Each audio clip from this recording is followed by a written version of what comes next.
صحابہ کرام نہ بیٹھے تھے مسجد نبوی شریف میں، دور تھا حضرت عمر فاروق کا، تو انہوں نے ایک انوکھی سی بات چھیڑ دی، کہنے لگے یار جناب عمر سے ایک بات کر دی ہے۔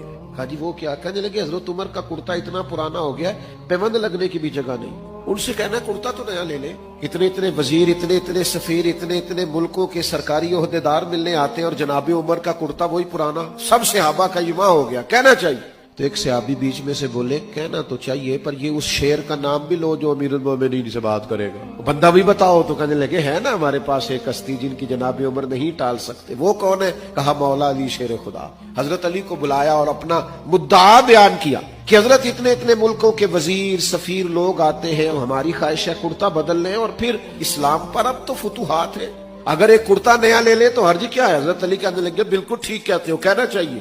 کہ حضور پھر آپ کہیں گے؟ فرمانے لگے میں نے نہیں کہنا، کیونکہ مجھے ان کے مزاج کا پتہ ہے، میں نہیں کہہ سکتا۔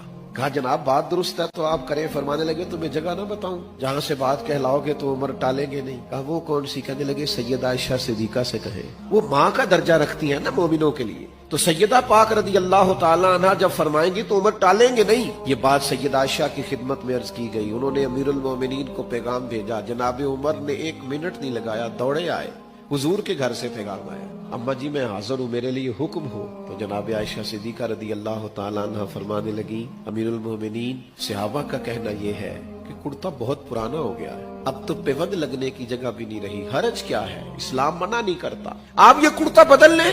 تو جناب عمر بولے نہیں، بعض جگہ ایسی ہوتی ہیں جہاں نہیں بولنا چاہیے، دلیلیں بھی ہو تو چپ رہنا چاہیے۔ حضرت عمر چپ کر گئے، تھوڑی دیر کے بعد کچھ آنسو گرے تو فرمانے لگے سیدہ میں نا شام سے پہلے پہلے کرتا خرید لوں گا آپ کے حکم کے مطابق، پر ایک بات عرض کرنے کی اجازت ہے؟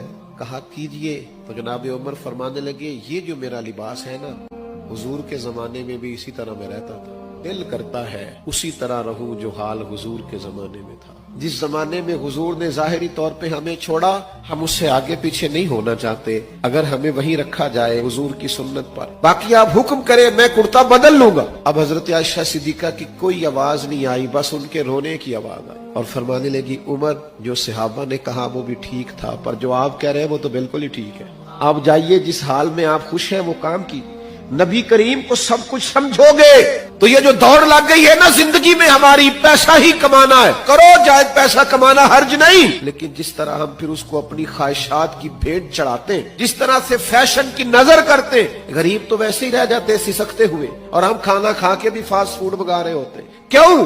اس لیے کہ ہم جو کماتے ہیں وہ ضروریات کے لیے نہیں، خواہشات کے لیے۔